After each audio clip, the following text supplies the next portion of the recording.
with the millions. It's that world heavyweight flow. Championship belt wrapped around my waist, yo. I got that Ric Flair figure flow. Slam you on the pavement, that's why they call me Street Pro. Create heat on beat flow. Like Jordan after the second time he three-peated, folks. Get ready, set, let's go. Fight toe to toe, release the flow created by this mic pro. Lights, cameras, get low. Action packed, back to back. In fact, this monster will grow. Y'all better let them know. Man with the master plan, and you have no need to know. You came prepared, now get ready for the show. Sports Professor. Oh!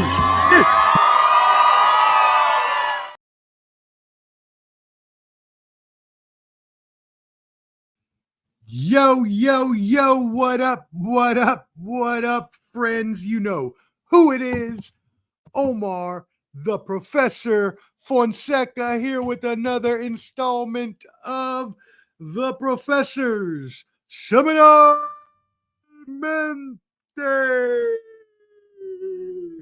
Woo! Happy St. Patrick's Day. Woo! Party it up. Hope you're having some good libations, my friends, or either some of the green beer or some of the other greenery, if you may, or if you please. Just be safe out there with your partying today for St. Patrick's Day. If you're downtown Nashville, hit me up. I'll probably come out and meet you tonight. So just let me know where you're at. Hit me in the DMs, as they say. And as always, make sure you're subscribed at Ball and Buds, BALLANDBUDS on YouTube as well. Hit that like button. It's free. It helps us out here in the algorithm. That being said, let me go ahead and hit y'all with a little knowledge, as I always want to do on this program. You know, I like to start you out with a little story about whether there's a holiday going on or some sort of historical event. So today is St. Patrick's Day. Now, St. Patrick's Day has always, at least, and we had this thing with the daylight savings time that we talked about last week, but I always had the misconception that it was St. Patrick, the guy that drove out all the snakes and, you know, all of this other stuff that happened. But apparently, and this is shout out to Terry O'Hagan at JSTOR.org, a great academic website, good for research. I use them for research sometimes on this program. So shout out to JSTOR. But there are some details of a historical Patrick who was an ecclesiastical ministry, right? He did minister to pagans outside of what was at the time Roman Britain, is where he was captured as a youth in the 5th century AD, where he was transported back to Ireland, and he spent 6 years as a slave, eventually making his way back home, again becoming an ecclesiastic and going back to Ireland as a missionary. But that's where everything ends. Contrary to any myth or legends, there's no snakes, there's no shamrocks, druids, church sites. Actually, he never mentions churches at all in his actual writing. The only place he actually names in Ireland was the place of his captivity. He also provides no dates, no miracles, no mention of Rome, no popes, no mention of papal sanction or authority, and no mentions of any successors. So again, shout out to that great researcher, Terry O'Hagan at JSTOR.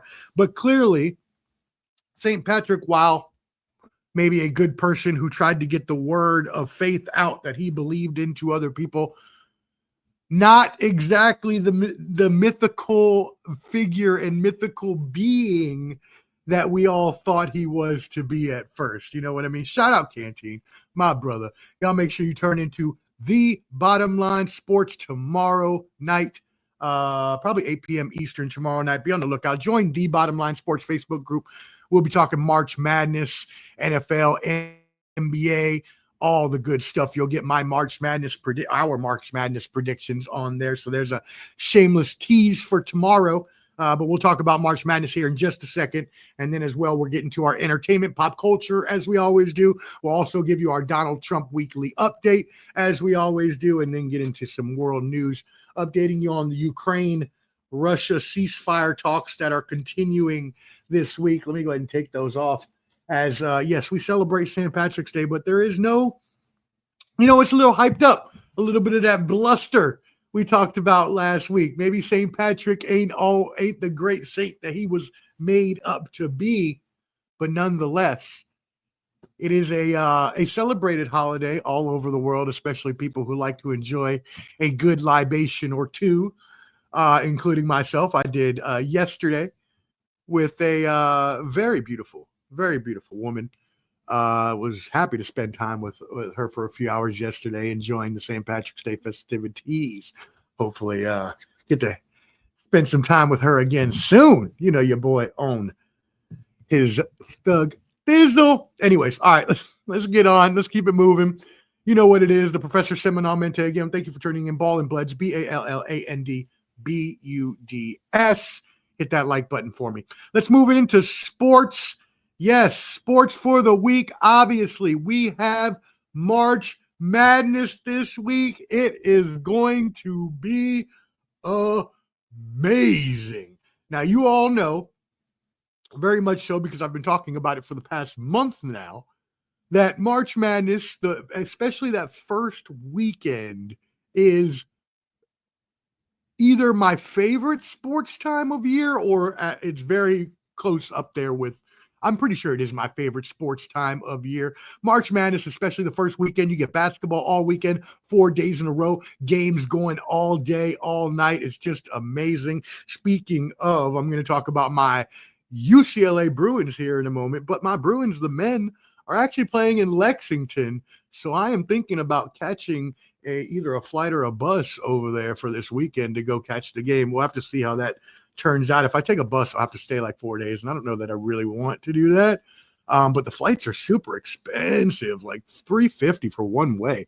And I really don't know that I want to spend that just for one game in a game that, yeah, we could win, but we're not probably favored in. Anyways, all right, we'll keep that for a little bit later. But we are moving into our sports portion. And yes, as I mentioned, March Madness full swing. Selection Sunday was yesterday, where they announced the seeds for the men's and women's tournaments. I have the brackets here for us. You know me. I'm always going to provide you with the goods. So I do have the brackets to bring up. So first of all, I just need to say, before we get into anything else, before we get to the men's tournament, right? We know basketball aficionados, college sports fans, March Madness fans, NCAA basketball fans know that the past few years, the women's game has been much more exciting than the men's game due to star power and all sorts of other things, which is why they got a huge rights deal, media rights deal, which we'll talk about in just a moment. But, hold on one second real quick, because as I mentioned, I have to shout out my UCLA Bruins. Yes, the UCLA Lady Bruins, the number 1 seed in the tournament, the overall number 1. I see you, Lady Bruins. Shout out. Let's go, UCLA. Yes. I am so hyped. They are definitely winning the championship this year, not because I'm a homer, because they have the best team.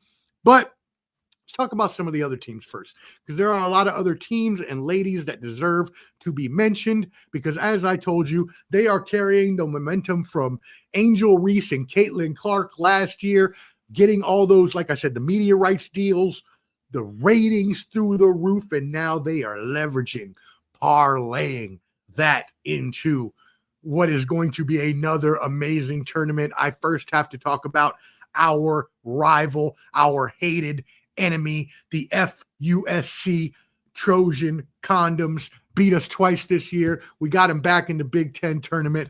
Sure, we're going to have to obviously, deal with them possibly at some point. We'll get into that in just a second with the brackets, but they do deserve their flowers especially because Juju Watkins is a silent killer, as I like to call her. She's just a beast. She goes in there, walking bucket, just killing everybody. Also, with those rising ratings, 3% from 2024 and 41% from 2 years ago, massive ratings boost. Again, led by Caitlin Clark, Angel Reese last year, carried on this year with the aforementioned Juju Watkins. You also got UConn, Paige Becker still doing her thing. Plus, you got Aziz Fudd and the freshman there, Sarah Strong. They got a really good team. Do not sleep. Not that you should ever sleep on a Gino Auriemma-led team since he has so many championships, but definitely they are someone to be contended with, as are the South Carolina Lady Gamecocks. They were 38-0 last year. Now, while they are only 30-3 this year, they are still one of the betting favorites, and in some books, the betting favorite to win the national championship. UConn, aforementioned UConn, another betting favorite. FUSC, another betting favorite. And not a betting favorite on many of the books, but as you see with my cap on, a betting favorite here at Ball and Buds. I already put in my wager on the UCLA Lady Bruins. Led by Lauren Betts, the best player in the post in the country, dominant big, led by Kiki Rice, DMV's own Sidwell friend. Shout out. Don't forget about the Frosh, Kendall Dudley and Sakia Newman, right? They are both from the DMV as well, so we definitely want to salute them. And actually, now that we're getting to that point, y'all know, look, I think UCLA is going to win the national championship, so I went ahead and I created, wow, champ, this is unbelievable. I don't know if we would ever get along in real life. I assume we will because we like boxing, probably have a couple beers together or something. But it seems like on everything sports-wise, we are completely the opposites. Raiders, Broncos. Now, here I find out you are an FUSC fan, and I cannot deal with this. This has ruined my day. Right, exactly. Yeah, no doubt. I think we can definitely hang out, have a beer, have a little barbecue, and talk some shit to each other. But damn, I hate your school so damn much. But anyways, y'all got a great team, and again, something to be reckoned with possibly this year. I know, right? So let me go ahead and bring that bracket up for y'all. This is the women's bracket, as you can see here. And so again, when you're looking at this, let me see if I can make this a little bit bigger for y'all. Oops, that was the wrong one. This one should be, there we go. Okay. A little bit more of a full screen there for y'all. But anyways, so as you can see here, we've brought in our bracket of the women's side. So the top four number ones, you've got UCLA, you've got FUSC. Now this is where we've got a little bit of drama. A little bit of drama came in here. FUSC's coach, champ, you'll know your coach. I believe it's not I forget her name. Geez, I'm blanking on her name. Anyways, really good coach.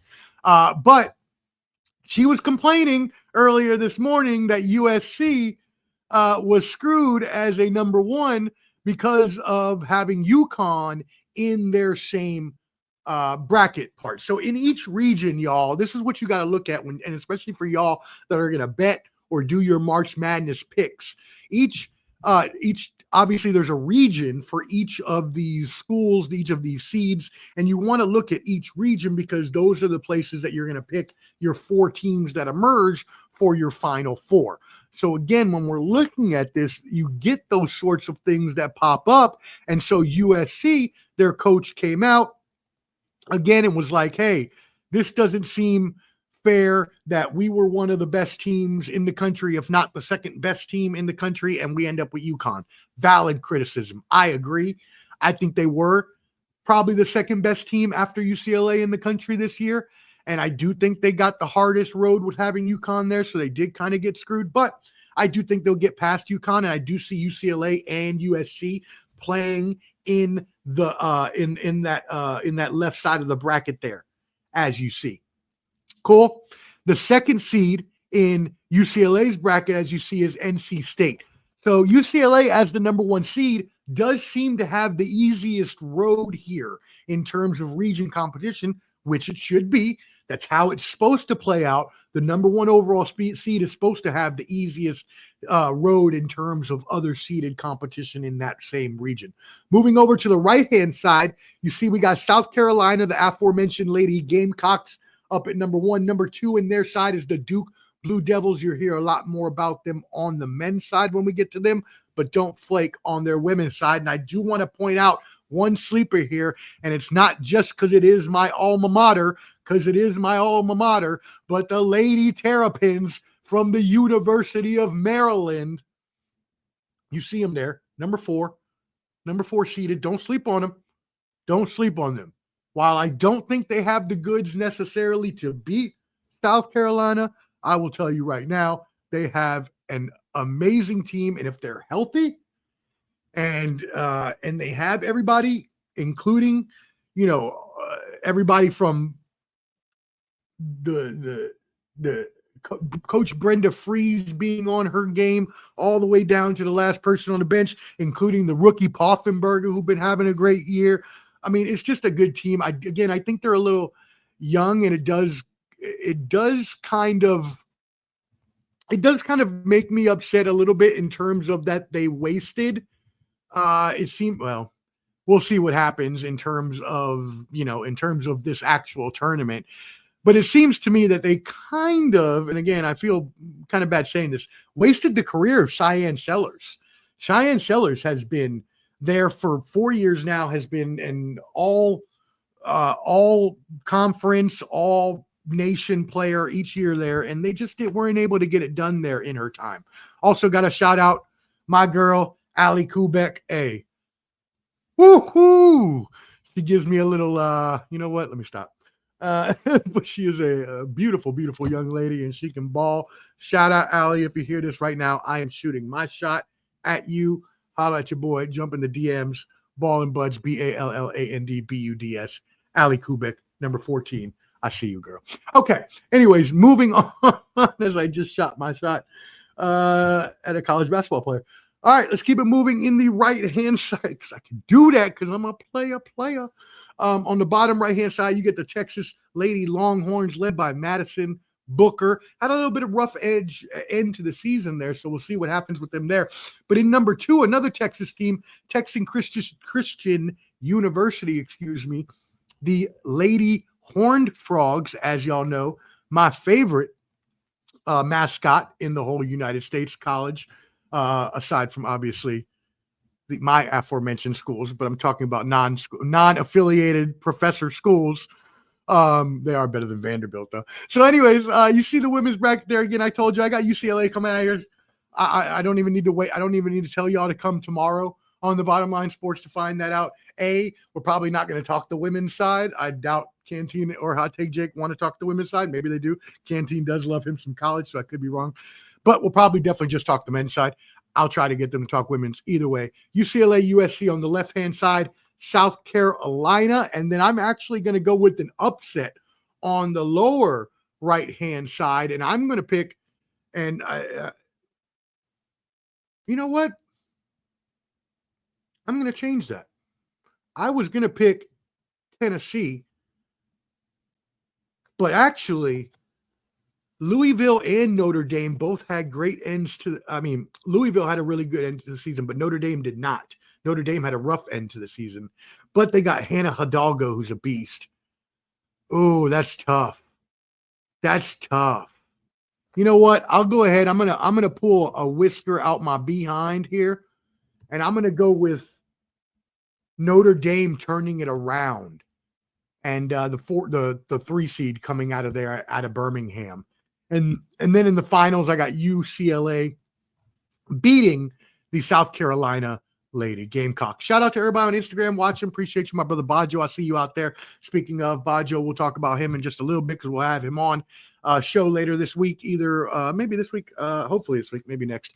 Banter, Brawls, and Bravado. So shout out to him watching. But I did create a limerick because it is St. Patrick's Day, and because I am rooting on my UCLA Bruins to be the winners of this tournament, I did a little limerick. I created a limerick in commemoration of the UCLA Bruins.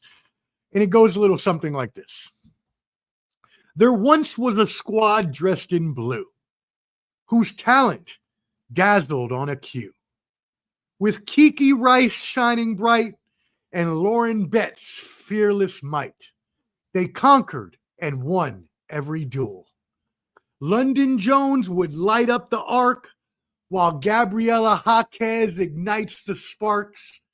With Angela Dugalak, Hanaya Barker, and Timea Gardner's experienced fight, and the fresh women, Alania Arnasalo, Avery Kane, DMV's own Kendall Dudley, and Zanaya Saka Newman's future so bright, the UCLA Bruins won every fight, an epic championship flight, and left all their foes in the dark. Boom! Professor's limerick right there for St. Patrick's Day for my UCLA Bruins. Y'all know that was dope. Yes, I wrote it myself. It was beautiful. All right. I'm very proud of myself. Dawn Staley, a great coach, can't stand her. A lot of people have that opinion about her because she is a little bit more cocky and brash and outspoken than other coaches. I actually like it much better that way. I love Dawn Staley as a coach, as a personality. And I think that just because she's a little more outspoken, she still has the same kind of coaching personality and coaching sensibilities as a Nick Saban or, any of these other people, even, Bill Belichick, even if they may not be as outspoken. So, but a lot of people do have that opinion about her. I do not.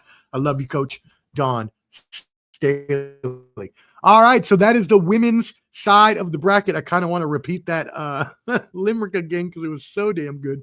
But the 2024 women's tournament final outpaced the men's championship game, drawing almost 19 million viewers. And so y'all remember that there was, as I mentioned, that they have a new media rights deal, the women do. This was obviously put into place last year. They got the ESPN gave them the media rights in which they are now able to distribute more money to schools. So obviously being able to leverage the popularity and being able to get more eyes on the game has obviously led to them being able to support the game more and bring the game more up in the eyes of the public, which is what the women and the people in the NCAA on the women's side of supporters have been screaming forever. And it's horrible that they never heard it in the back until now. But at least the women are finally getting their due and deserved shine. So salute to all of the amazing women out there. One other quick note, 6 programs are making their debut. Arkansas State, Fairleigh Dickinson, Grand Canyon, UC San Diego, and I bring this up because I'm a homer, 2 schools from Virginia, George Mason and William and Mary. Shout out to those 2 schools. Good luck in the tournament. So again, this first year in the 8-year, $920 million contract extension for the media rights, and we'll see what happens. But let me give you some numbers because I'm the professor. I'm here to learn, y'all. 2021, they averaged 550,000 viewers. 2022, 635,000 viewers. 2023, 985,000 viewers. And in 2024, they had a 121% year-over-year jump to 2.2 million average viewers. Now, are we going to say that happens again this year? Maybe, maybe not. Again, the star power is still there. You don't necessarily have that Angel Reese, Caitlin Clark rivalry, but you do have a lot of great teams and a lot of good star power on the women's side. So I do not know that they will necessarily surpass the viewership of last year's tournament, but it should be at least fairly high in the upper 1-point-something million range, 1.75 million, something like that, I would probably have to say. Now, there is one other thing about these media rights deals. They go till 2032. Why did the NCAA do this? Well, they did this so that way both of the deals, men's and women's, end at the same time. They can package them together and get even more money. Dollar bills, y'all. Money make the world go round. We know that. Cash rule everything around me. Cream, get the money. Dollar bills, y'all. Shout out the Wu-Tang Clan coming up with a new album and a tour this year. If y'all are going to be lucky enough to have them come to your town, make sure you check them out. The Wu will always put on an amazing show. Too bad COVID took them out of their last show when they were supposed to come to Nashville, and now they're not coming back this time around. I'm very upset. Wu-Tang, if you put any more shows, please come to Nashville. All right, let's keep that moving. Just a little bit of sidetracking there, but I love me some Wu. The men's side of the bracket, wowzers. This, y'all, if you are betting this going forward, remember that this is going to be mostly chalk. What do I mean by that? I mean that most of the winners in this bracket are going to be mostly teams that are in the higher seeded range. For instance, a lot of people already picking the games are already picking the ones across the board to win out. The ones this year are very, very strong. So thinking about this, let's take a look at the men's side of the bracket. But first, Auburn, Duke, Houston, Florida. Those are your four number ones. The Auburn Tigers are the number one overall seed for the second time in their school's history.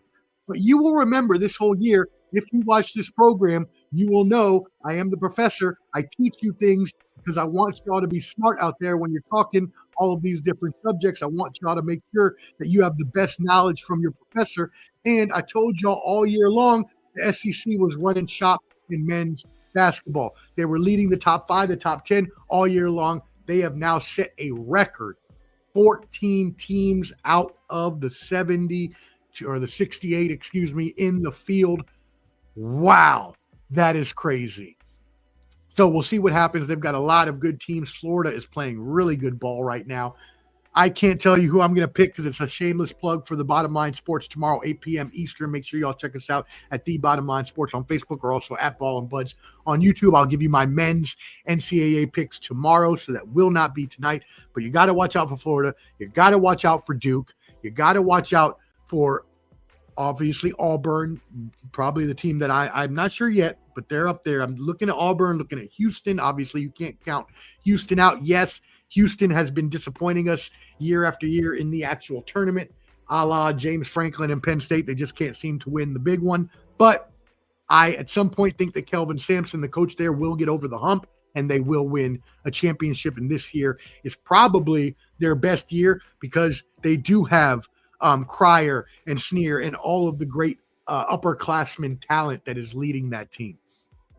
So we'll see what happens there. In terms of complaining, I got a bone to pick with the West Virginia University president, I think he was like a senator from West Virginia or something like that, and he decided to come out and say they were going to press legal action on the NCAA, calling them the National Corrupt Associate, which is hilarious because you all know, if you watch this program or The Mind of the Professor, how little I think of the NCAA. The NCAA is one of the worst run and most corrupt organizations in the whole world, especially with their bullshit amateurism argument. So we're not going to get into that. You can go back and watch Mind of the Professor. I did a whole damn 30-minute segment on it, so go check that out. But I cannot agree here. I'm sorry. Yes, they picked UNC over you.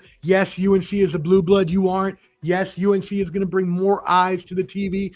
All the above. All of the above. It is literally, you are trying to have the most compelling teams, the most compelling storylines, the teams that are going to bring the most eyes. Does it suck for West Virginia? Sure. Does it suck for Indiana? Sure. But sorry, what did you think was going to happen if you came down to y'all versus UNC? Obviously, UNC is a blue blood. They're definitely going to take UNC. So I get the argument. It sucks, but there's really nothing you can do about it. And although and this is the one thing that is obviously going to detract from my argument and contradict what I just said, UNC was 1-12 in quad games, which means quad games, they have quad 1 through quad 4. And those are the basically the rankings of teams. So the best teams are quad 1, the worst teams are in quad 4. And so they measure this in terms of what's your win-loss record in the different quadrants. UNC was 1-12.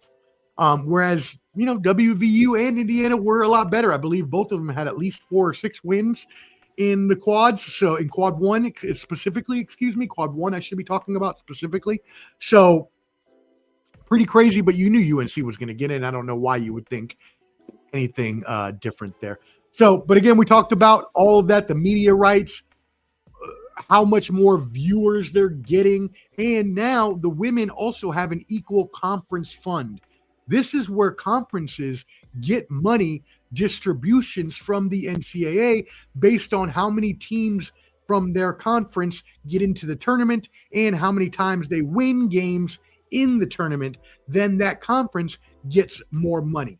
So in the men's side, it's between 170 and 180 million that are divvied up between conferences. Like, for instance, the SEC this year with their record number 12 teams will wind up with $26 million to distribute to their schools. Also, they then win money based on gain more money, based on every win through the national championship game. Now, the women's is not as much money as the men's, obviously, since their media rights deal is not that much, but at least the women get that now, because just before last year, women schools didn't get these money distributions. They didn't get the equal conference fund. They didn't get any of this.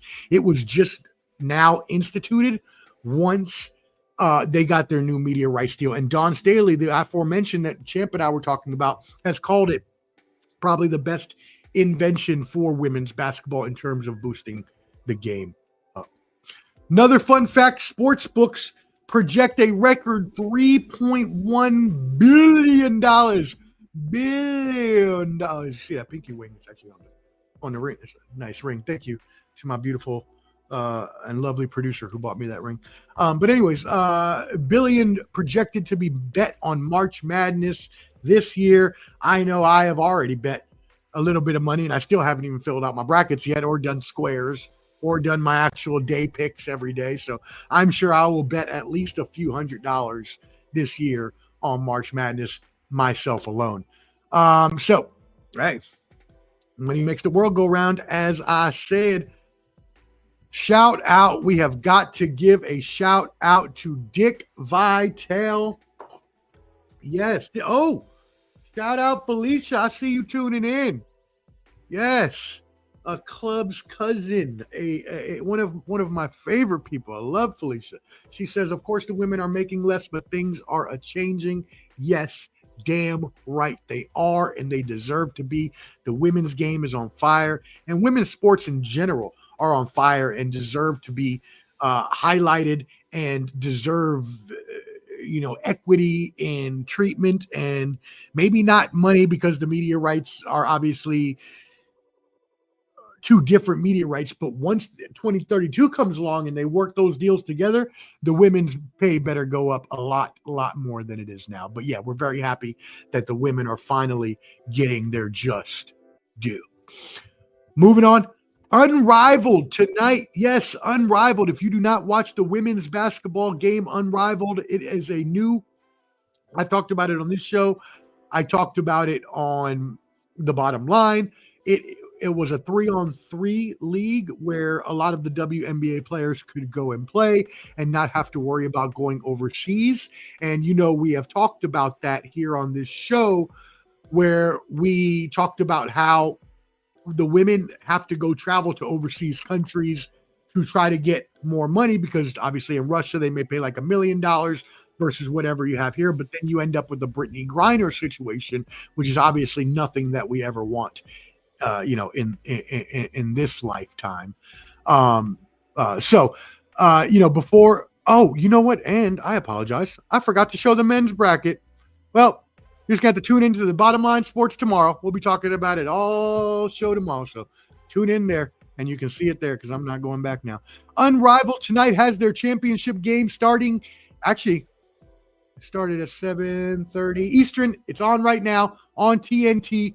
The Chelsea Grays Rose will be playing Ryan Howard's Vinyl. And Unrivaled's MVP this year was Nafisia Collier. So shout out to Nafisia Collier for winning the Unrivaled MVP. But unfortunately, her team was bounced from the playoffs last night. And so they did not make the championship game. I'm actually going to get you an update here. I'm going to find out right now what the score is. You know, as I say, I like to keep y'all updated and learned as best as possible on this program. So let's go ahead and give you a live score update here. And we have, let's see, after the first quarter, let's see what we got here. Unrivaled first quarter score, Rose, Chelsea Green's Rose, 19. And then the Vinyl, 16. So a 3-point game, 19-16 after the first quarter there. So I'm actually going to get off of here after I'm done and go watch the rest of that. Shout out to those women. What else in the college basketball world, or in the basketball world, rather, the college basketball crown? And you'll say, what is this, Omar? What are you talking about? What is a college basketball crown? Well, this is the newest NCAA basketball tournament. You know, they got the NIT, the National Invitational Tournament. This is another one to try to get more of those teams that didn't make it into March Madness, giving them more action, giving their schools more exposure, more revenue, things like this. This will take place after March Madness from March 31st to Sunday, April 6th. And it will feature teams from the Big 10, the Big 12, and the Big East that did not make the March Madness tournament. And so you say, who are these teams? The professor's here to learn you. Washington State Cougars, Boise State Broncos, Oregon State Beavers, Villanova Wildcats, the FUSC Trojans, champ. Y'all up in the college basketball crown, suckers. Couldn't even make March Madness like my Bruins on both sides. Arizona State Sun Devils, you know, I'm messing with you. Cincinnati Bearcats, DePaul Blue Demons, Butler Bulldogs. Shout out Butler here in Tennessee. Nebraska Cornhuskers, UCF Knights, that's Central Florida. Colorado Buffaloes, Utah Utes, and the Tulane Green Wave as well. Being a homer again, 2 more schools from the DMV. Shout out to the Georgetown Hoyas and George Washington Revolutionaries, both there in D.C., the capital of this amazing, amazing country. That being said, yes, I know I just hyped up the 2 teams from the DMV while I shouted down USC, but I still think it's funny. Ooh, Natasha Cloud's a beast. Yes. Shout out. Love me some Natasha Cloud. She be balling. That's a great pool right there. Let me know if you're watching the game as well, the Unrivaled game. Alicia tuning in. We appreciate it. Y'all make sure you hit that like button as well. Make sure you subscribe to Ball and Buds, BALLANDBUDS. Moving on, a couple more sports news before we get into our entertainment pop culture. Injuries to Tiger Woods. Uh-oh. Well, this past weekend, we found out Tiger Woods tore his Achilles tendon. This has been something that has bothered him for many, many years, since 2011 when he dealt with this in his actual active playing days. Now, we know Tiger has only been playing in the majors and other tournaments where he can be able to compete because father time caught up to him. He's about to be 50. He's had dealt with injuries his whole career.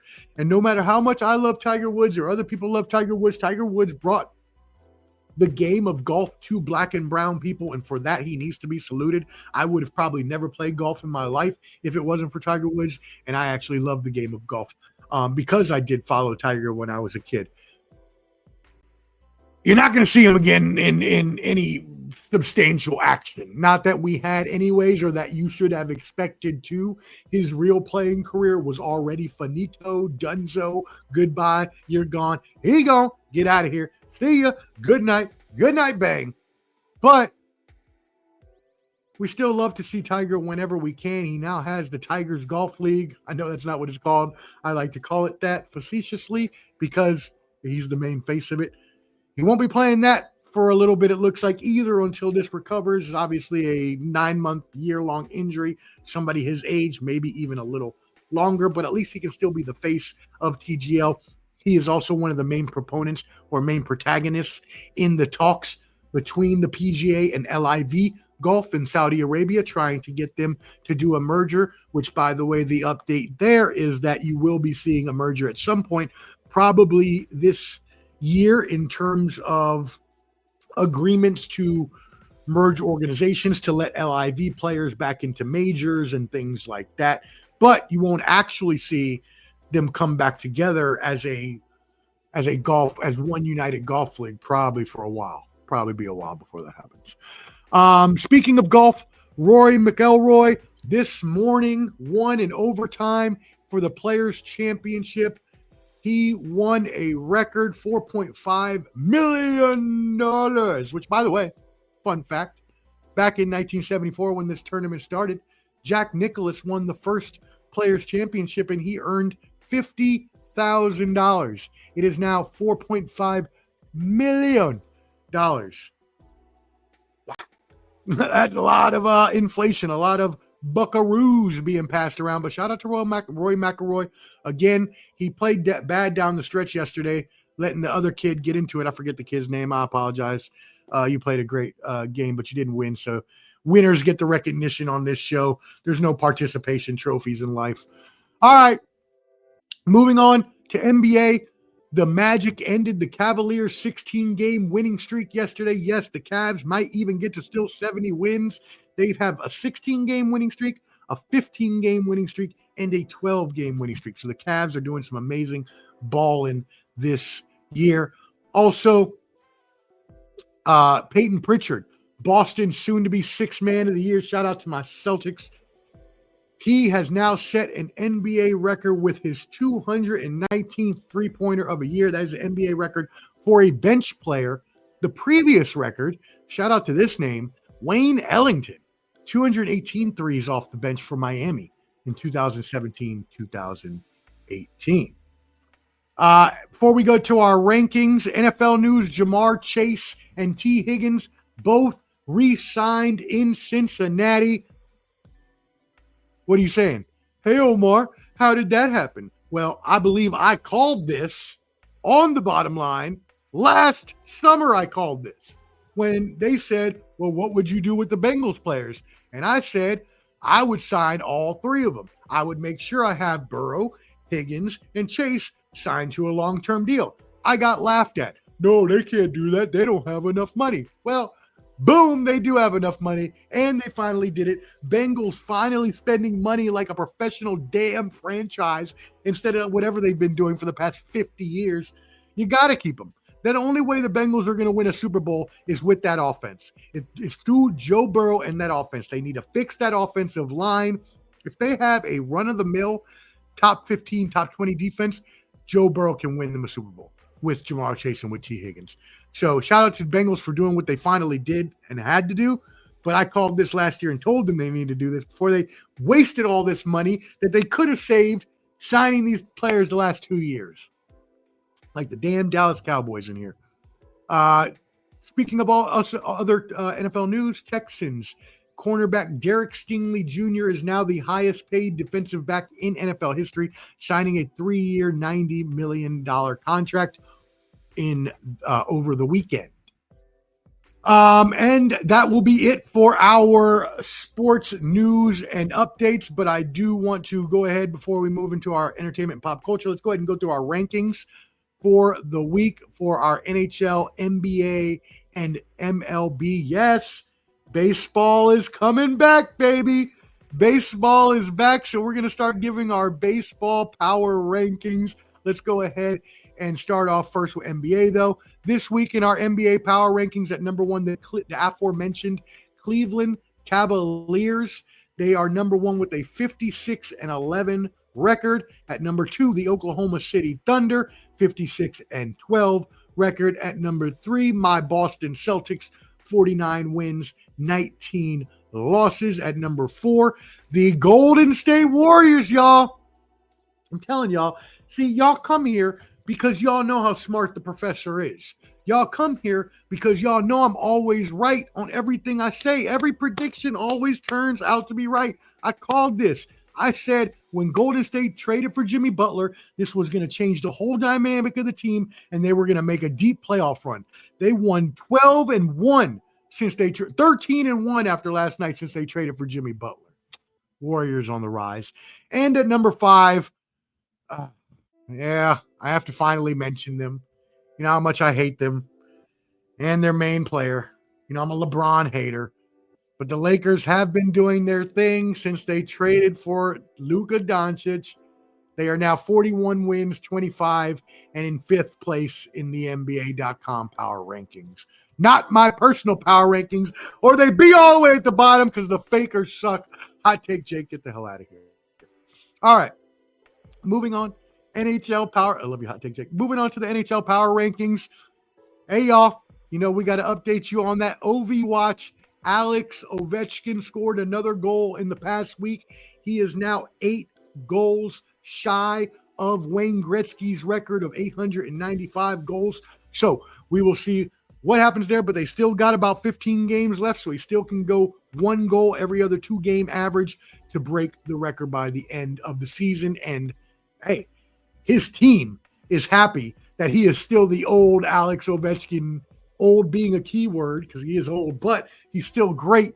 He's still Alex the Great, Alexander the Great, because his team, the Washington Capitals, shout out the DMV, are number 1 in the NHL.com power rankings, 43 wins, 14 losses, 8 draws. At number 2, the Winnipeg Jets, 45 wins, 17 losses, 4 draws. At number 3, the Dallas Stars, 42 wins, 20 losses, and 2 draws. As well, the defending champion Florida Panthers at number 4 with 40 wins, 22 losses, and 3 draws. And rounding out the top 5, the Las Vegas Golden Knights, actually called just Vegas Golden Knights, 38 wins, 19 losses, 7 draws. I actually like that. I think I like Vegas better than Las Vegas. Maybe we should just be the Vegas Raiders instead of the Las Vegas. No, I take that back. I like Las Vegas Raiders better. I take that back. All right, moving on to our Major League Baseball power rankings next week.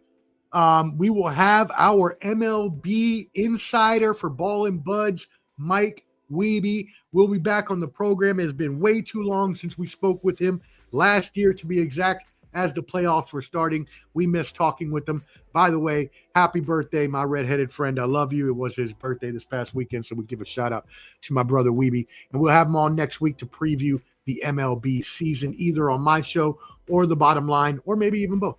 We'll see what happens. At number 1 in the MLB power rankings, I mean, who did we think it was going to be? The Los Angeles Dodgers. They have bought their way to the front of the pack, and deservedly so. They have Shohei. They have Yamamoto. They have Mookie Betts. They have Freddie Freeman. I mean, there's a damn gluttony of talent over there, and they're going to open up the season here this week in a 2-game series starting in Japan.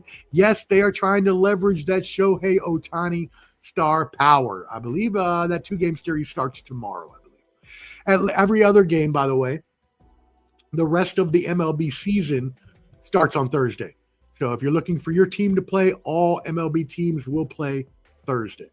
In number 2, the Atlanta Braves, as I like to call them, the Atlanta need to change the name. Hey, you don't get excluded from this. If the Commanders had to change their name, y'all got to change your name too. If no more for the fact that I'm a Mets fan and I hate y'all, and I want y'all to have to suffer the name change. That's pretty much the only reason why. Arizona Diamondbacks at number 3. You're asking yourselves, what?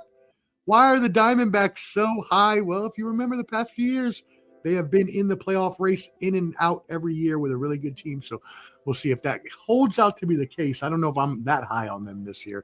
At number 4, another one of my most hated teams, the Philadelphia Scumbag Phillies. And at number 5, only the best team in the league and above, the hated rivals, the Fankies, the Skankies, the Spankies, my New York Metropolitans. At number 5, the Juan Soto era starts. Francisco Lindor, Edwin Diaz, the Puerto Rican powerhouse duo, Pete Alonso, the polar bear, back in the Heezy. Let's go, Metropolitans. All right. Oh, shout out. Thank you to my producer telling me I'm doing a excellent job. And so I really do appreciate that. And so let's go ahead and thank you. Y'all make sure you are subscribed to Ball and Buds, BALLANDBUDS. Make sure you subscribe. There's a handy QR code right up at the top. You can use that, scan that QR code. That'll take you to our link tree. You can subscribe to our YouTube. You can follow our Instagram. You can find the Bottom Line Sports on Facebook. You can find Clubber D on TikTok. You can find me on Twitter. Whatever floats your boat. Hit that QR code and don't make your boy gloat anymore. Although I always will, because that ego's on 1,000. Your boy springing up like nobody. Stop. All right, anyways, we keep it moving. Entertainment, pop culture. We got a few notes here for the week. Why did that not work? It did work. All right. So entertainment, pop culture news. First of all, I want to update you on a couple things. As I mentioned earlier, we're going to have banter, brawls, and bravado with comedian Bajuan Malave, as well. Clubber D will be there. I'm trying to find one more person. It needs to be a special person. I was actually looking for a female voice. So if there's a female voice that would like to come on and talk with Clubber D, Bajuan Malave, and myself either this week or next, please reach out. Let me know. Not going to be about sports only. I know that's usually a concern when I've been asking the female crowd that we need a voice. This show is not going to have all sports topics. It's going to have one or two, but they're not. You don't have to have any sports knowledge for that. This is going to be this is our pop culture entertainment. This is our trash talking show. This is where we get on and we talk a bunch of trash about all different kinds of topics, mostly doing with celebrities. One of those we will be updating you on. Sean Diddy Combs has pleaded not guilty to new charges related to alleged forced labor of past employees. These charges will now be stacked on top of the racketeering and sex crime charges that he already faces. So I'm not going to go any more into that now because we will be talking about that on Banter, Brawls, and Bravado. So look forward to us completely wrecking Sean Diddy Combs again, because anytime we can get on and ruin Sean Diddy Combs, we will, because if the alleged, if the alleged things are said to be true, he is allegedly a horrible person. Moving on. TikTok update. Yes, here we have talked about the TikTok ban very much. You know how I feel about it. National security measures. TikTok, if ByteDance, the Chinese parent company, is not going to divest, we cannot have it in the United States. It's a national security, not only just problem, issue, it's an emergency. Last week, I told you on this show about a Chinese microchip that was implanted into billion devices worldwide that had a Trojan horse, FUSC, Trojan horse in it that could allow the Chinese to compromise data all over the world. This could happen here, and national security concerns persist because people think that even with a U.S. company purchasing it, that China could still have a back door in to get the data, and that there's no guarantee that they would actually be cut off from that. That is a concern. I do agree that is something that needs to be taken into consideration. So lawmakers will meet with Oracle this week. Oracle is the new company coming out in talks to buy TikTok. You will remember in the past, we talked about Kevin Leary from Shark Tank purchasing it. We talked about Elon Musk after he purchased X purchasing it. So now Oracle CEO Mark Elliston, who is a big Trump supporter, is actually being talked about possibly purchasing TikTok so that it does not become banned in the United States. These proposed terms also would say that the U.S. would have a 50% stake in the joint venture.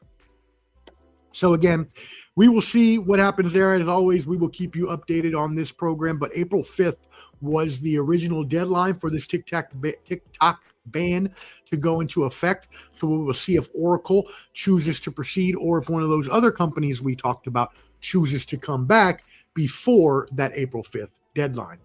In other acquisition news, PepsiCo has agreed to buy Poppi for $1.5 billion with a B dollars. If you're asking me, Omar, what the hell is Poppy?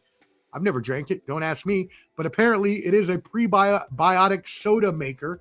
And I guess Pepsi feels really good about it. And there is a lot of movement towards the healthier alternatives of drinks, including healthier sodas, healthier alcohol, and other sorts of things that people are starting. We're starting to, at least in society, at least some people are trying to be a little more healthier, at least trying to have a little more healthy of a society. I can't say all of us, but some of us. And that comes from a person who likes to eats a lot of sweets, but I also go to the gym every day. So got to keep whatever. We'll just let that go. Prebiotic soda sales reached 820 million, comprising a little bit less than 2% of the $42.5 billion U.S. soft drink market. Other news, NBC has signed a $3 billion deal for the U.S. rights to broadcast the 2034-2036 Olympic Games. The aforementioned Tiger Woods we talked about a little bit earlier. Tiger Woods has a biopic film in the works to be produced by Barack and Michelle Obama. Pretty cool. Pretty awesome there.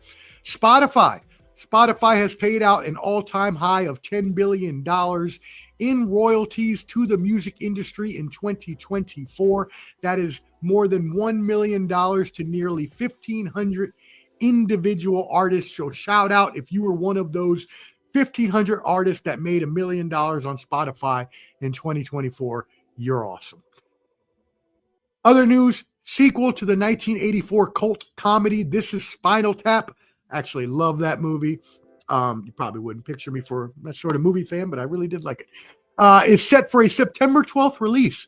Y'all know I don't like sequels. Talked about it a lot on here. So I don't trust this one at all, and I'm probably not going to watch it unless I hear good things. This is Spinal Tap remake. In AI news, Google revealed that Gemma 3, or Gemma 3, however you want to pronounce that, is their OpenAI access AI model for developers that can interpret text, image, and short videos. As well, in AI news, OpenAI has called for protecting the training of AI models on copyrighted work as fair use. That's huge. Let me repeat what I just said. OpenAI, who makes ChatGPT, has called for the protection of training AI models. Now, if y'all don't know how this works, how these companies train their AI models is by feeding their algorithms, feeding the databases with information, researches from articles, things all over the interwebs, whatever. The AI then uses these documents, uses this data to learn and then churn out the information. And then it just improves on itself as time goes on and people ask more questions. If OpenAI was able to get a protected from copyright works as fair use, that would be crazy, because that means, it could be a really good thing, could be a really bad thing. So if you remember on this program a few months ago when I talked about the movie industry getting upset because AI was starting to become more prevalent in being used to make movies, and a lot of people didn't like that the creative artistry was being taken out of it, that's something that you could see here. If AI is able to use copyrighted works that people have copyrighted as their own proprietary work, that could be stepping over a huge boundary, a huge legal hurdle that would affect a lot of people that have created this sort of information. Now, the other side of the coin when you're looking at that is that if we really want our AI and our technology to improve as much as possible, we have to sort of allow this thing where it can have as much information available as possible. Very much a double-edged sword there. We'll see what happens. The White House, as you know, with our new crypto president, Donald Trump, is putting out an AI action plan due out in July. Other news, before we move on to our USA news, scientists developed genetic technology to prevent mosquitoes from transmitting the parasite that causes malaria. This is huge, y'all. They have developed the technology that could save thousands of lives annually, especially in countries that deal with mosquitoes and malaria, such as a lot of the African nations. This is great news in being able to improve the lives of those people in those countries, as well as the human population in general, because obviously those things travel, as I mentioned last week on this show. When you don't prevent things from happening in other countries, it's going to come to your country. So when we do things like remove USAID or remove these things from helping other countries, we're hurting ourselves in the long run. Other news, DNA analysis reveals that Stone Age Europeans successfully voyaged overseas to North Africa roughly 8,000 years ago, marking the first evidence of sea voyaging across the Mediterranean. Crazy. That is wild. So 8,000 years ago, Europeans traveled overseas to North Africa. Like 8,000 years ago, 6,000 BC, 6,000 before Christ.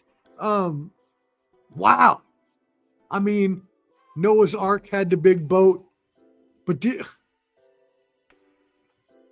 8,000 years ago, they were able to build a boat that could travel across. That kind of blows my mind. I wouldn't think they would have had those skills 8,000 years ago to be able to make a boat like that. That can't be right. I'm going to have to research this some more and get back to y'all next week. Obviously, I'm not lying to y'all. I got it from the newsletter, but 8,000 years ago, were humans intellectual enough to build a boat that could? I'm gonna have to check that.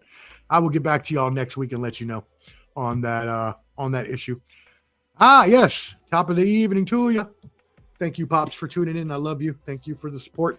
Yes, top of the evening, top of the morning to you. Maybe if you're in Ireland now, I guess it would be top of the morning, but they're probably all hungover over there. So hope y'all enjoyed the party last night, my Irish friends. All right. Make sure you subscribe to Ball and Buds, BALLANDBUDS. Hit that like button. It is free. It helps us out in the algorithm. I really, truly appreciate it. Now we move on into our United States news. You know, we got to give you our weekly Donald Trump update. So first of all, let's go into the Senate. Republicans just last week drafted a measure to continue funding the government through September, hours before the midnight deadline, after Senate Democratic leader Chuck Schumer and a handful of other Democrats flipped sides and voted with the GOP, allowing the bill to move forward. The Democrats, the liberals, are not happy at all with Chuck Schumer and for his what they consider to be treasonous activity by agreeing with the GOP and passing this budget. But the thing that a lot of people don't know about this, and yes, you probably don't want to anger your people by going against them, but the thing that a lot of people don't realize is that if this was not actually passed before the deadline, that would have given President Trump unilateral powers to pass all the things he wanted to pass. So had this not gotten done, Donald Trump could have just sat there at midnight. President Donald Trump could have gone through and signed everything into law that he wanted to, and there would have been nothing that could be done about it, because with the government being shut down, the president has unilateral powers. That's why Schumer did it. Still doesn't make him happy with his base. They're saying AOC. Shout out to my Boricua brethren. Love you, AOC. I know a lot of people probably watching this podcast don't like my girl Alexandria Cortez, excuse me. But Ocasio-Cortez, excuse me for saying your name incorrectly, Senator. But I love her. She's a Boricua, Puerto Rico. Shout out to my girl. Anyways, they're saying that AOC might actually challenge Chuck Schumer for party leadership. They don't know that she's going to have enough support, but she's got a lot of support in her own district and with their own constituents. So we'll see what happens there. By avoiding this stopgap by a vote of 54 to 46, this secured again funding through September, allowing the government to continue. This short-term extension, commonly known as a continuing resolution, will allow the government to continue through September 30th at a nearly 1.7 trillion short-term extension debt level, while adding $6 billion to military spending and cutting $13 billion in domestic non-defense spending. So they are going to try to reduce non-defense spending by double what they're increasing defense spending on, and then using the rest of that to lower taxes. Again, if you think that you're the one that's going to benefit from those tax cuts, the Trump tax cuts, and you're watching this program right now, I can guarantee you there are not many of you watching this program right now, if any of you watching this program, that are in a high enough tax bracket to be really affected by the future Trump tax cuts. Those are mostly the rich billionaires that are going to see the most tax cuts. You may see a couple $1,000s, which really means nothing in the long term of things to most people. Obviously, there's people that don't have anything, and that would mean a lot to. But for somebody in the middle class, that's not going to mean a lot to. Anyways, moving on. The Democrats had pushed for a 30-day stopgap funding bill to give bipartisan negotiators more time to reach a year-long agreement to fund the government, but that did not happen. Now, Congress has long done this year over year. Again, you've heard me talk about it many times on this show. I used to work for the government for 10 years. This happens every year. Every year they say they're going to shut down. And every year it goes down to the wire. And every time they end up coming with something that saves. Why? Because they want the public to fear. They want everybody to think it's going to shut down so that we allow them to go out and spend more money and up the defense spending limit and up the, our debt, because we think that it's all going to go to hell if we don't. Let me tell you another thing that is not going to happen. Okay? And this may be a very unpopular opinion to a lot of people watching this show. But when the government tells us that they are going to shut down if we don't allow them to raise the debt level, which is the exact thing they're trying to cut down. Every administration, doesn't matter which one, that's always one of their goals, while they subsequently increase it every damn time. It's because they're not going to default on the debt. Who in the heavens is going to hold the United States to account? The only people or country that even has enough control over a huge proportion of our debt would be China.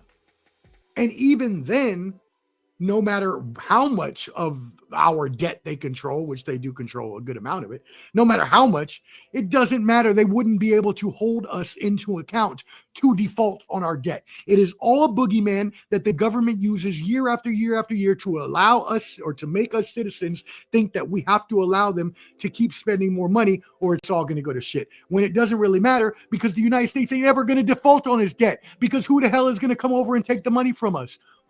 No one, first of all, is ever going to come to the United States. No country ever has the military power to be able to do that in general. So just militarily power alone, the United States can demolish every other country in the world. So don't get that twisted at all.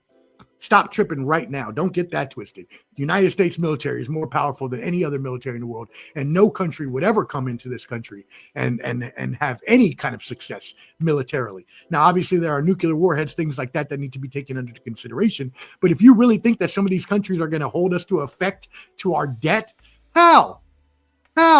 When we can turn around and take out their whole economy with one swift action.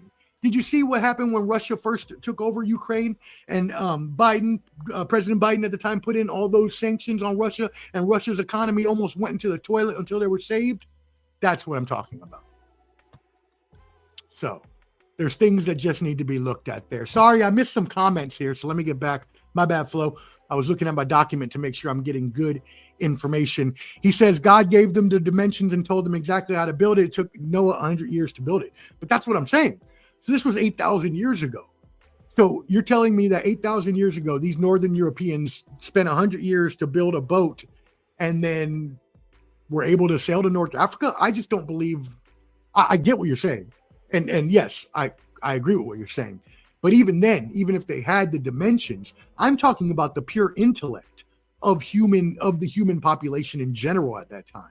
Even given instructions, I just don't think that humans back then had the brain power to actually be able to follow or complete any instructions. Now, again, I could be completely wrong. I need to go back and look, but I'm pretty sure that was like Neanderthal time or something like that. So, but anyways, he says, Flo says the continuing resolution gets you through September, and it was a relatively clean bill. Again, this happens every time. These things always happen every single year. It comes down to the limit. They end up passing something. Whoever's in control, which the Republicans are now, get the majority of they want, and they give some, conditions or some things to the other party just to make them feel like they actually did something. In terms of a relatively clean bill, that doesn't really mean much because you're only saying clean in terms of one party. Because if you look at the other half of the country or the other half of the aisle, they would say that's not true.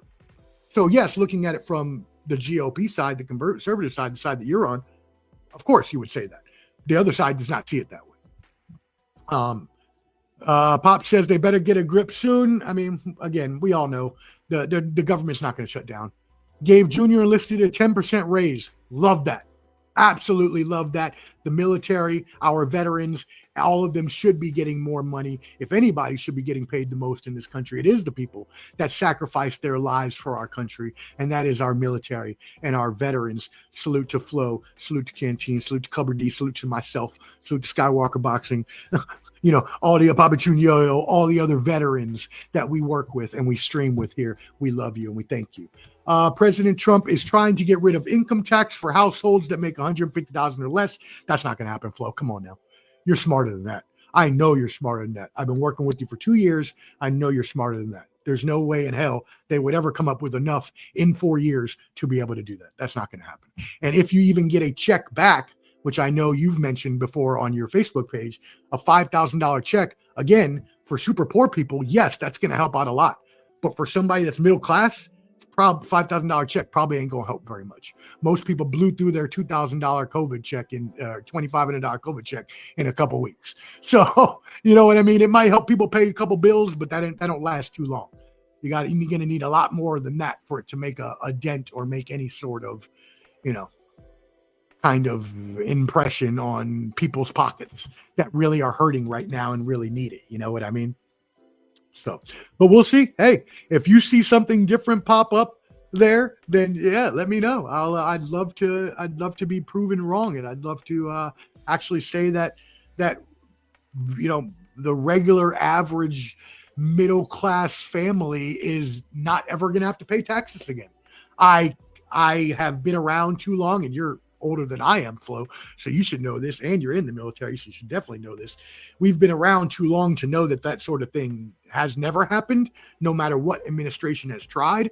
And it just doesn't seem even logical that there would be a way for them to even get to that point. But hey, if it's going to help me not pay taxes, I'm rooting for it. I just cannot logically see it in terms of numbers, in terms of data, in terms of how you're going to make that money back. Like, are they, and we're going to talk about this in a second, are they going to be cutting Medicaid? What are they going to be cutting, right? Because they say they're not going to cut Medicaid. Marco Rubio, Secretary of State, came out and said they're not going to cut Medicaid. But right now, the biggest news right now is that the Trump administration is trying to cut. And yes, they're saying it's the fraud, waste, and abuse. And great, again, if you can get the fraud out, fantastic. But the problem is a lot of these fraud claims that Elon Musk has been making with Doge have turned out to be untrue or way overly exaggerated. And the billions of dollars he's actually found is more like millions of dollars. And that's the problem, is people are always going to bluster. People are always going to hype up. People are always going to try to exaggerate. And I made this pretty simple analogy on this program last week. Everybody here has wrote their resume, or at least had a hand in their resume. And every single person has exaggerated a little bit on their resume, whether you fluffed up a word here or there, or whether you thought you actually sold 50,000 units when you only sold 40,000 units. We've all done it. It is what it is. Elon Musk is doing the same thing. Doge is doing the same thing. But the problem is that a lot of people depend on Social Security, Medicare, Medicaid flow. You're getting to that age. Ha! Shots fired. So you don't want it to run out before you get there, do you? Right? So, I mean, we got, I'm just messing with you. Going line by line and finding waste and fraud has never happened too, but it is, sure. But the problem is they're not going line by line, and you know that. The problem is they're doing huge swaths at a time. And the problem is it's affecting a lot of veterans, are the most people that are losing their jobs and being affected by this. And that's the hard part, that they're not going line by line. If they were going line by line, I'm already supportive of trying to find the fraud, waste, and abuse. But the fact is that they're not going line by line. They're just cutting and just not even thinking about what they're doing as just how much can we cut? How quickly can we cut? No matter who's actually at the detriment of these cuts, which are mainly veterans. So, no, that's not what I'm saying. Cut out the millions. I'm saying don't lie about it.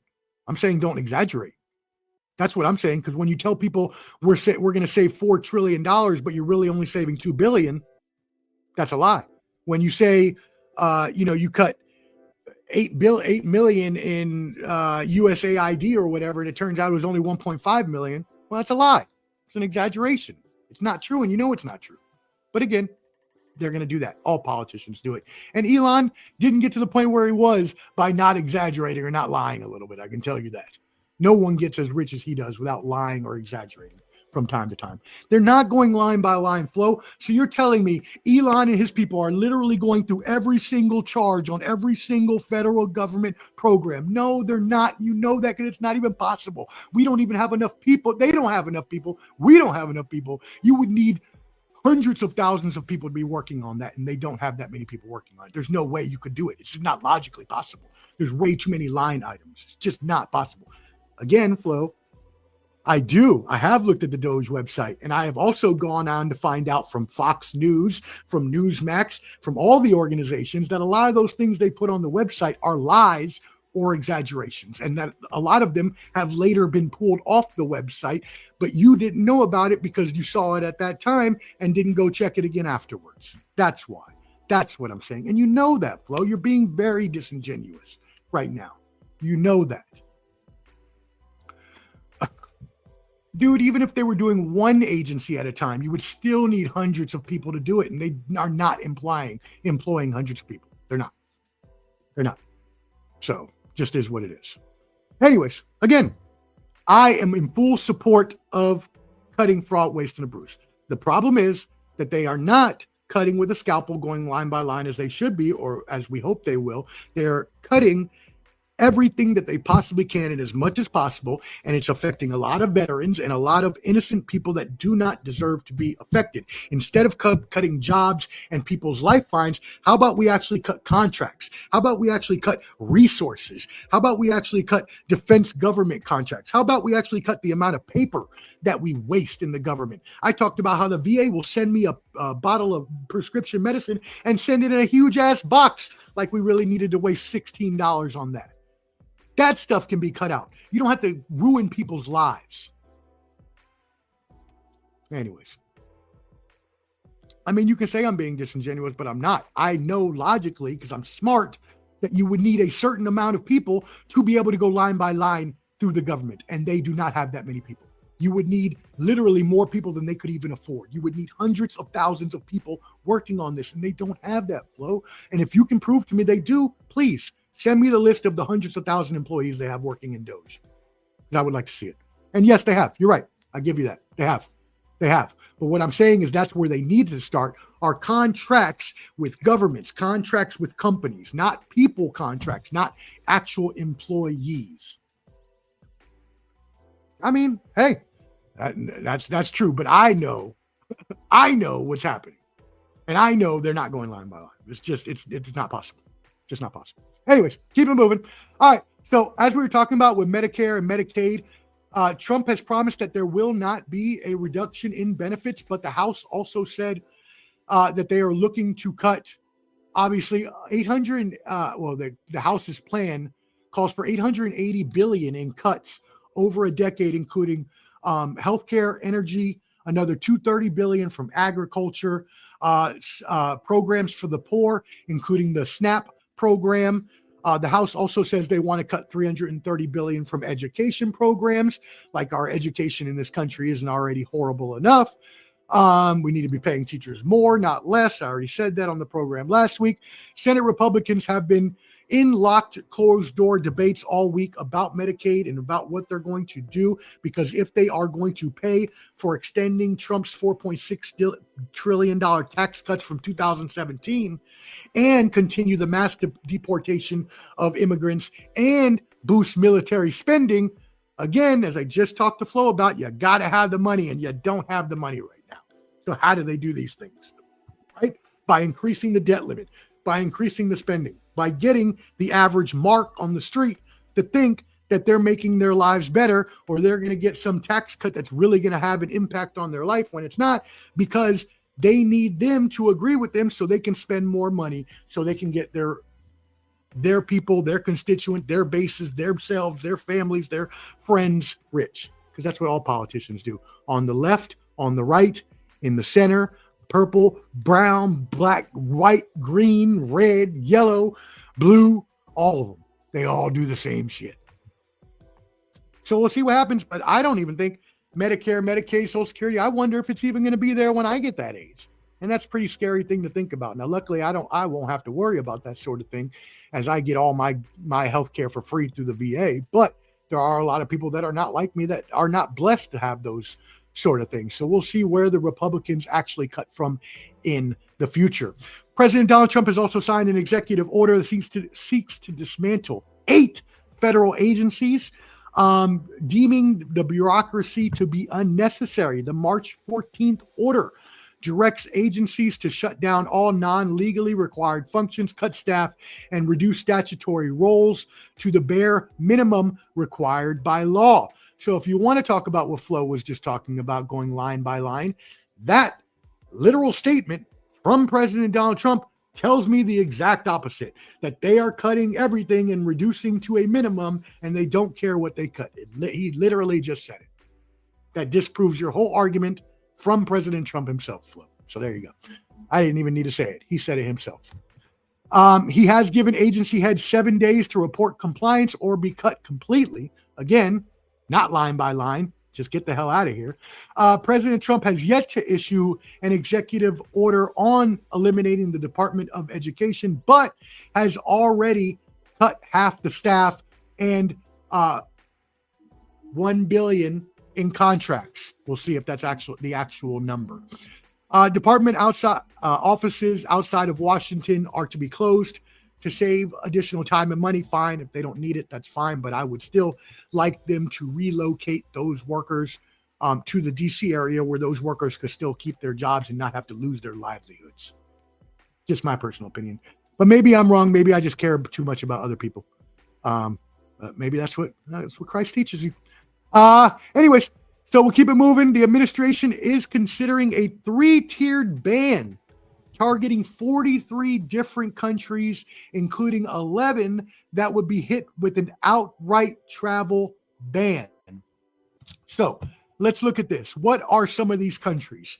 In this travel ban, red countries would include Iran, Libya, North Korea, Venezuela, Afghanistan, Bhutan, Somalia, Sudan, Syria, Yemen, and Cuba, or Cuba. That's the red list of countries. The orange list of countries, which is considered a little less hostile and a little safer to travel through: Belarus, Eritrea, Haiti, Laos, Myanmar, Sierra Leone, South Sudan, and Turkmenistan.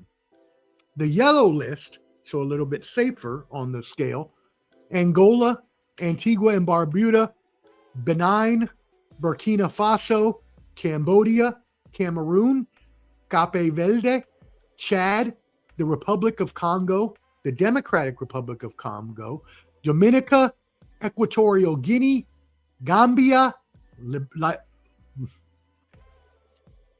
was about to say Liberia, Malawi, Mali, Mauritania, St. Kitts and Nevis, St. Lucia, Sao Tome, and Principe, Vanuatu, and Zimbabwe. Yes, a lot of countries there. Those are the 43 countries from red to yellow that are going to have a travel ban if the administration passes it, which means that you will only be allowed to travel to some of these countries on business, which will be your yellow and orange. You definitely will not be able to travel, nor should you be traveling to any of those red countries as an American, because you are very stupid if you think you're going to travel to any of those red countries and get out without being arrested. You're very, very dumb. Don't do it. Don't put yourself in that situation. Don't do it. Moving on. We talked about, hold on. Missed some more comments. Let's see what's going on here. Hello, my bad. I'm also on my document. You got to remember that. They gave them all severance package. Okay. I do agree. They did give severance packages. I cannot agree to the validity of whether everyone got one. I know some people did, but I will take your word at it. If you said everybody did, I will take your word at it and say good. I hope that it was a good severance package, because some of the severance packages that I saw that were being offered for some government workers that had a lot of tenure were the same severance package that I got when I left the healthcare company on my own accord a few years ago. And that's not good, because I should not have been getting the same severance package they are for the amount of work they did when I only worked at that healthcare company for a year. And people working 15 years are getting the same. That's not good. And that's where the government is doing all this stuff. You need to cite all the sources you read from so we know where it's coming from. I can definitely go back and cite sources from you. What I'm telling you that we've talked about today are things that are coming directly from any of the mainstream news outlets, from Fox News to Newsmax to CNN to MSNBC to any of them, which are reporting on it. And I'll go ahead and get you a document. I'm going to do that for you, Flo, because I do want you to know all the things that are not properly being reported to you by them. So you know what? I'm going to go out after the show. I'm going to spend my hard-earned time and money to go find some stuff for you. That's what I'm going to do. Thank you for tuning in. For being a fan, I will do that for you. Thank you for the support. Make sure all y'all support. Make sure you subscribe to Ball and Buds, BALLANDBUDS on YouTube as well. Hit that like button. It is free. It helps us out in the algorithm.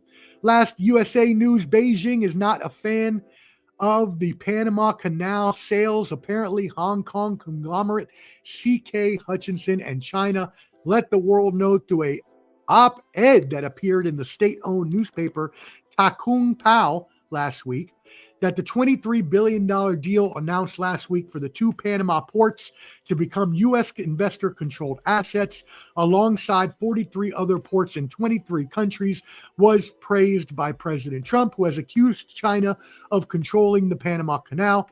China clapped back, and they said that it was the U.S. that is planning to use this deal to curb China's trade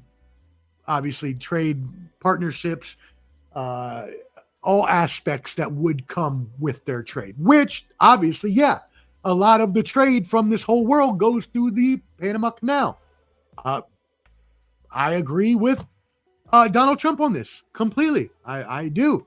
No, if China has any type of control over the Panama Canal, which they do, they have a lot of contracts, and we can supersede that by using our power, which I just talked about earlier. This is one of those times when you do it. Yeah, no, give us control. You ain't going to be having control because that's too close to our country, and we don't want you having control of what could affect our trade. So yeah, get China the hell up out of there. Pay them more money and get them up out of there. Who cares what they say? Flo, come on. You can't come on the show and say things like that. It's just patently false. Both sides are going to lie and tell their base what they want them to hear. Don't say one side. Both sides do it.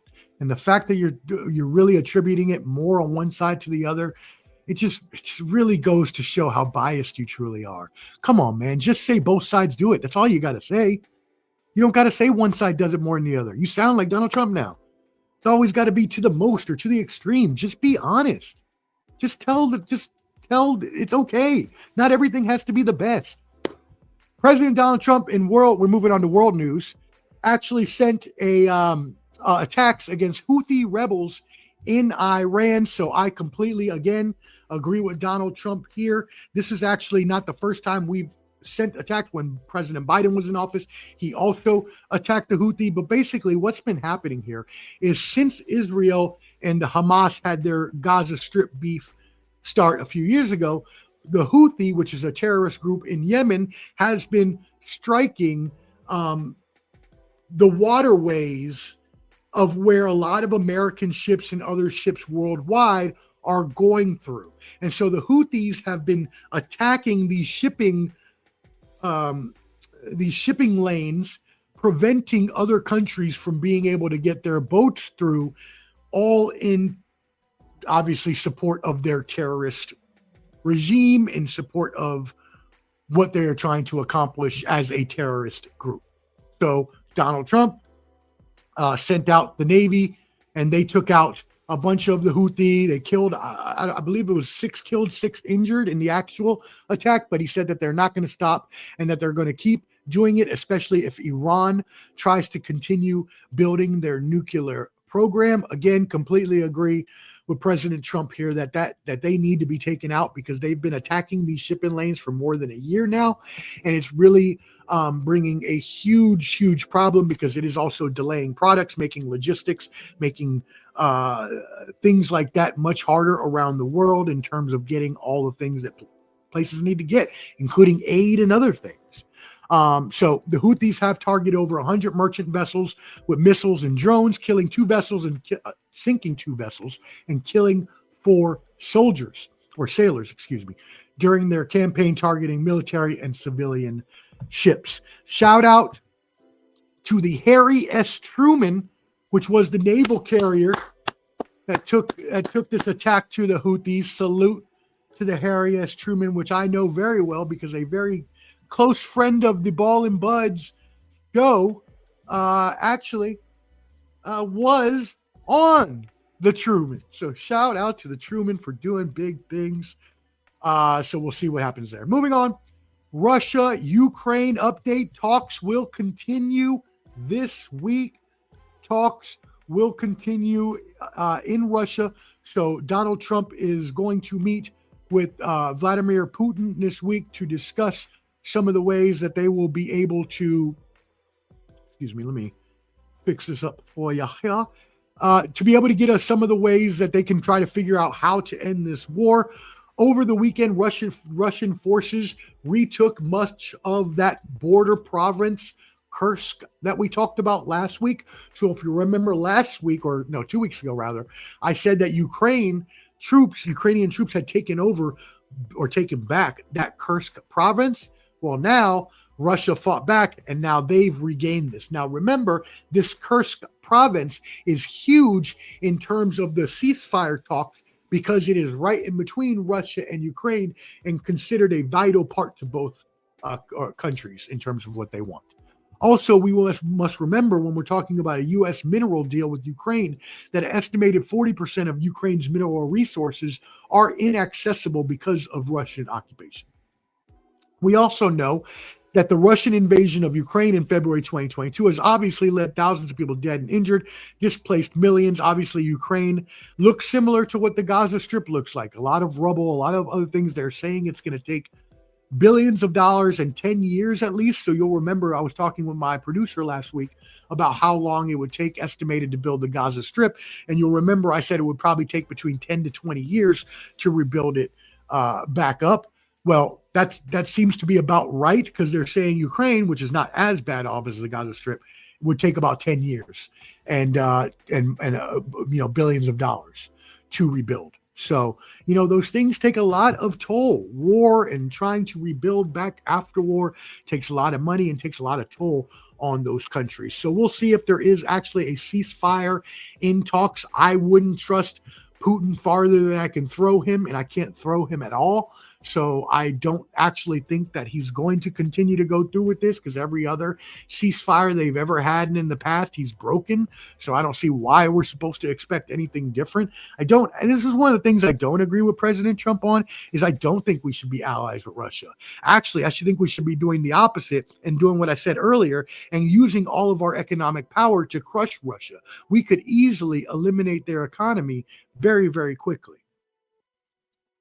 Now, again, then you have to think about the other side of the coin. Well, what about the Russian people that are innocent? Yeah, well, you would have to give them some place to go. Maybe you let them come to the United States. But in terms of Vladimir Putin and anyone else that has pushed Russia to be an enemy of the United States, I don't see why we're being friends with them at all. Maybe you want to keep your enemy at close like you do your friends. That's fine. But we don't need to be friendly with any of our enemies.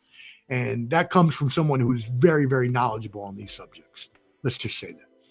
Frightened by the prospect of U.S. security disengagement in 3 years of Moscow's war against Ukraine, European countries are actually debating reinstating compulsory military service to build their defenses in face of Russian aggression.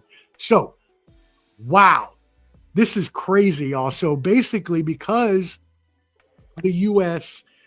is kind of taking the middle ground here between Russia and Ukraine, a lot of the European countries are worried that they are not going to be able to particularly defend themselves from Russia if the United States was to let Russia do whatever they want, which is a possibility. If Trump really wanted to be friendly with Putin, he could let him do whatever he wanted. If that were to happen and Russia was to start going all over Europe and taking over, well, a lot of European countries, and this is in due part to our fault here in the United States, because we have long been the world power, because we long have been the ones to support countries all around the world, which, yes, we should do, because if we want to keep our standing as the world power, we need to not only be able to show that force of power to defeat countries, but also show that force of power to help countries. So we got to use the push and pull to both help, to heal and hurt, as they say. Hurt our enemies, heal our friends, heal those in need. But anyways, all across the Europe, from France to UK, they are looking at reintroducing some sort of military service. And again, I completely agree here with what we are doing. I'm sorry. Yes, we are the world power. Yes, we need to make sure that the world doesn't go to shit because other countries want to try to, like Russia or North Korea or China, want to make things bad. Yes, we need to keep our foot on their throats. Yes, we need to keep ourselves as the national power around the world, as the biggest power. That being said, we don't need to support all of Europe's defense. They need to start doing more. There's no reason that we should even be putting up more money than some of these countries into their own defense. Sorry. No. Make your own damn people go into the military training. I personally have said this forever since I went into the military, but I think that every person in the United States, every person when they hit 18, should either have to go to college or have to go to the military. I believe you should have to do one or the other. Now, obviously, in order for the United States to enact that, if someone didn't want to go into the military and didn't want to go to college, you probably have to either force them to go to the military or pay their way through community college, because obviously you can't force them to pay. But sorry, that ain't our fault. You better get your own people to defend your country. We got our own people to defend. I sacrificed 6 years of my life. My father sacrificed 3 times that. We got people on this program, Flow, Canteen. Check out the Bottom Line Sports tomorrow night. Veterans. Clubber D, veteran. Poppy Chunyeo, veteran. Skywalker, veteran. We all sacrificed. We all gave what could have been a portion of our lives, and maybe even our lives had we had to support this country, to support the defense of this country, to keep it the freest and best nation in the world. But that don't mean, and again, I'm not for not helping countries. We got to help countries. We got to keep those other bad people, Russia, China, North Korea, we got to keep them at bay. So we got to keep our foot on their throats, keep our power, and we still got to help other countries. But to be completely funding and sending troops to your wars and things like that, nah. We got nuclear warheads. We'll keep them at bay that way. But in terms of anything else, all these European countries, y'all better start getting your own people. And the Spaniards, 53% of people in Spain are against forced compulsory military service. Well, sorry for you. 53% of my ass is against us supporting y'all. How about that? Don't come asking us when Russia comes into España because y'all didn't want to go do military that we supposed to defend y'all. No, 53% of y'all can kiss my ass. That's what y'all can do. That being said, you know it's getting a little late when I get a little rowdy. And so since this is the last story of the day, I'm going to make sure I take my butt off of here before someone tries to cancel me. But you can't, because I'm the man and I'm the professor. And that's why you come here, because I'm always right and you're always learning the good stuff. So make sure you subscribe at Ballin' Buds, BALLANDBUDS, where you can get all the beautiful information in this beautiful face every single day.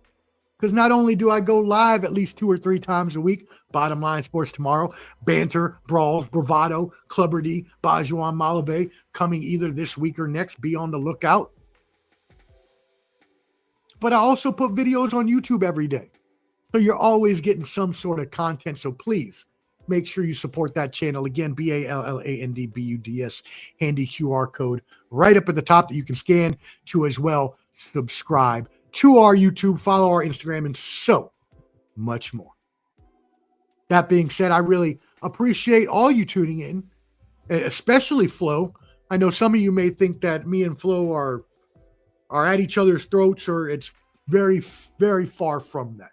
Flo has been a very loyal fan of my programs and a partner on Bottom Line Sports, and he always comes in and allows me to have objections, challenges me with questions from a different side than some people may be watching this program. I know some of you watching this program may be on the left, some of you may be on the right. That's fine. You come to me because I'm in the middle. You come to me because I hate both parties. You come to me because I think all politicians are shit and I'm going to give you the real deal. You come to me because I'm neutral and I don't care about what either party wants. I want what's best for the United States and our population as a whole. That being said, make sure y'all subscribe, and please, as always, make sure you tune in to the professor. No, they didn't start the war. You're right. Oh, we all know Russia started the war. I mean, come on now. And Trump saying that was one of the worst things I've ever heard said, especially when you're talking to an enemy about an ally. It was pretty bad. But yeah, there's no way anybody in their right mind can say that it was the other way around when Russia was clearly the one to invade. And if you don't understand that, please go back to all the audio podcasts for Ballin' Buds. I go deep into it in the audio versions of the podcast, and you can hear all of the background on the Russia-Ukraine war because I got deep on it. Best interest to do that. Yep, we got to support. Yeah, they can't count on us necessarily, but again, maybe we shouldn't necessarily be supporting everybody, or at least to the extent that we are now. They need to, as you say, ensure they are securing themselves more. So shout out. Thank you, Pops, for tuning in. Thank you, Flo, for tuning in. Thank you to my producer, Maria Fonseca, for tuning in. My beautiful mother, I love you. Champ Ross, thank you for tuning in, my brother. I know we are butting heads on every single damn sports-related topic, but at least it's not that. At least it's that and nothing else. We will definitely have a beer and a barbecue at some point in the future, my friend. Again, y'all have a great and blessed week. Go out there, do your best, be your best, succeed, thrive, be kind to each other, love each other, spread love the Omar way. Holla. 5,000. He's with the millions. It's that world heavyweight flow. Championship belt wrapped around my waist, yo. I got that Ric Flair figure flow. Slam you on the pavement, that's why they call me Street Pro. Create heat on beat flow. Like Jordan after the second time he three-peated, folks. Get ready, set, let's go. Fight toe to toe, release the flow created by this mic pro. Lights, camera, get low. Action packed, back to back. In fact, this monster will grow. Y'all better let him know. Man with the master plan, and you have no need to know. You came prepared, now get ready for the show. Sports